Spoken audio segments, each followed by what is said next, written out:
ಅಲೆವಾಗಿ ಈ ಭೂಮಿ ಮೀಟಿ ಸ್ವರ್ಗವನ್ನೇ ಮತ್ತೆ ಚಿಗುರಿಸಿದೆ.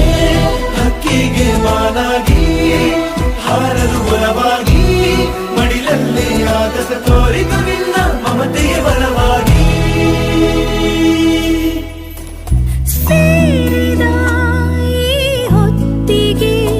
ಕೈ ಬೆರಳಿನ ತುತ್ತಿಗೆ ಆ ದೇವರಿಗೆ ಶರಣು.